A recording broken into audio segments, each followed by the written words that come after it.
Hello friends, வாங்க இன்றைக்கி சூப்பராக பீக்கங்காய் வச்சு ஒரு துவையல் எப்படி பண்ணுறதுன்னு பார்ப்போம். அதுக்கு முன்னாடி நம்மளுக்கு தேவையான பொருள் வந்து பீக்கங்காயோட தோல் தான் வேணும். இந்த தோலில் தான் நம்ம துவையல் பண்ண போகிறோம்.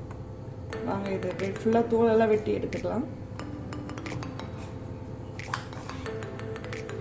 இதோட தோல் தான் மெயின், ஃப்ரெஷ்ஷாக இருக்கணும். இது ஃபுல்லாக இந்த மாதிரி எடுத்துக்கலாம்.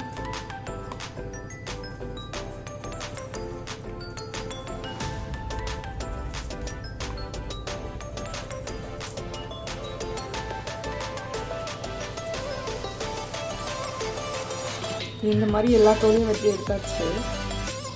காய தனியாக வச்சிடலாம், வேறு எதாவது டிஷ் வச்சுக்கலாம். இல்லை கேன் நல்லா சூடாகிடுச்சு. கொஞ்சம் ஆயில் அப்ளை பண்ணிக்கலாம். கொஞ்சமாக ஆயில் ஊற்றிக்கலாம்.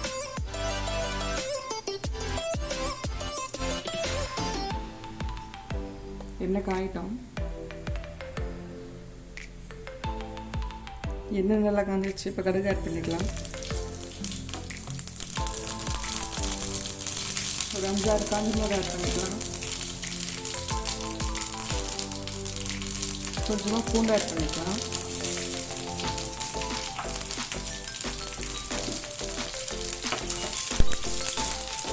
எண்ணெய் வச்சு இந்த பூண்டு காஞ்சி மிளகாய் லைட்டாக வதக்கி எடுத்துக்கணும்.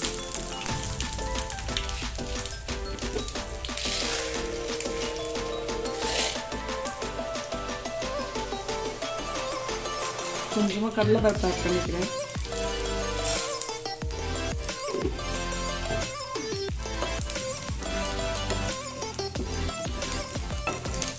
கடலைப்பருப்பு கொஞ்சம் நல்லா ரோஸ்ட் ஆகிட்டோம்.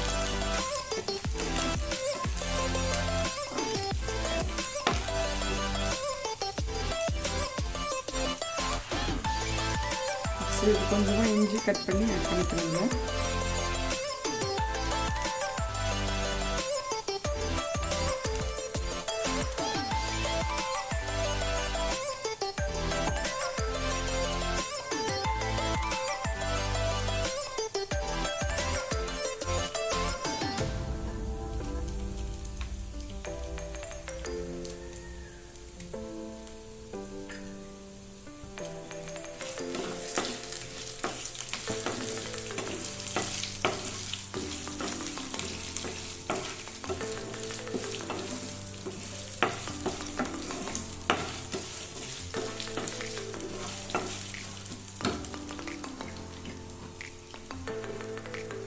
இப்போ கட் பண்ணி வச்சுக்க பீர்க்கங்காய் தோலையும் ஆட் பண்ணிக்கலாம். நான் ஒரு 2 பீர்க்கங்காய் எடுத்துருக்கேன். அது 2 பீர்க்கங்காய் தோலையும் ஆட் பண்ணிக்கிறேன்.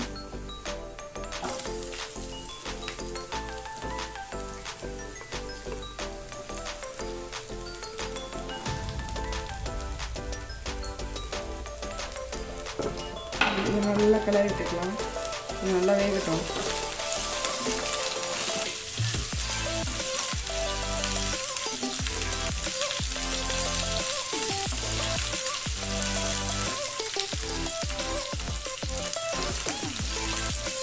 கொஞ்சமாக உப்பு ஆட் பண்ணிக்கலாம்.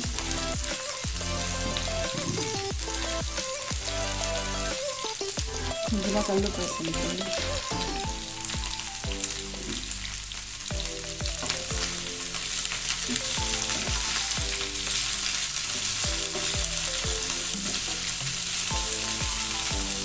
இது கொஞ்சம் நல்லா வதங்கட்டும்.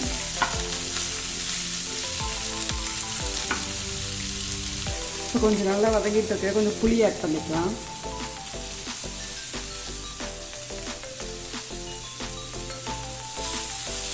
புளி எடுத்து கொஞ்சம் மண்ணெல்லாம் இல்லாமல் நல்லா கொஞ்சம் வாஷ் பண்ணி எடுத்து இதில் ஆட் பண்ணிக்கோங்க.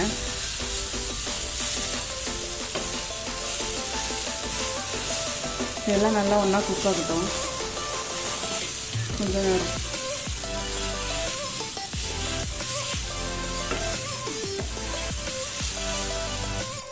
எல்லாம் நல்லா குழந்தை வதங்கிடுச்சு. கொஞ்சம் ஆற வச்சுட்டு அரைச்சி எடுத்துக்கலாம். அதை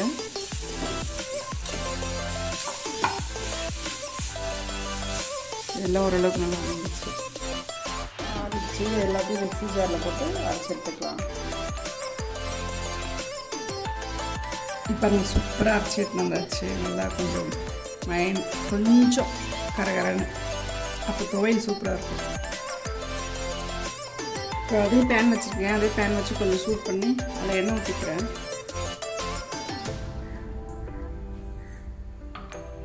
கொஞ்சம் எண்ணெய் சூடாகட்டும்.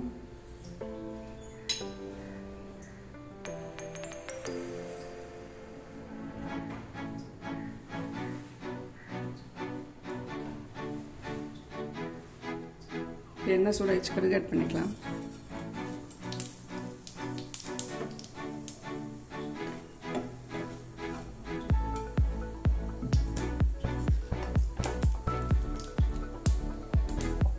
இப்போ இந்த பீர்க்கங்காய் துவையிலையும் ஆட் பண்ணிக்கலாம்.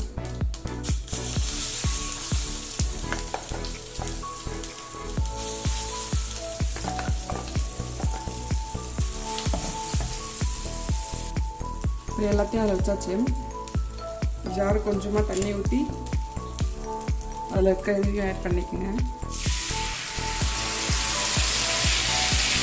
எல்லாத்தையும் மிக்ஸ் பண்ணிக்கலாம்.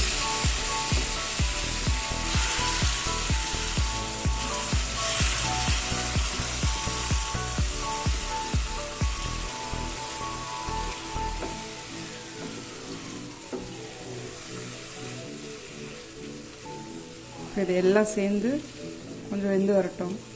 இந்த தண்ணி எல்லாம் கொஞ்சம் வத்தட்டும். இப்போ செக் பண்ணிக்கோங்க சால்ட்டை உங்களுக்கு பார்த்து. அரைக்கும் போதே கொஞ்சம் உப்பு போட்டிருப்போம். இப்போ கொஞ்சம் செக் பண்ணி வேணும்னா போட்டுக்கணும்.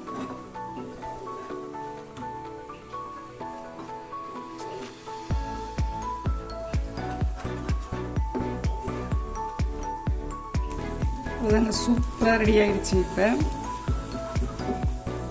இதில் நீங்கள் அப்படியே ஒரு சுட சாதம் போட்டு பரட்டி சாப்பிட்டீங்கன்னா செம்மையாக இருக்கும். பசங்களுக்கு லஞ்ச் பாக்ஸ்க்கு எல்லாம் இதை செஞ்சு கொடுத்தீங்கன்னா சூப்பராக இருக்கும். தேங்க்யூ ஃபார் வாட்சிங். Please subscribe my YouTube channel.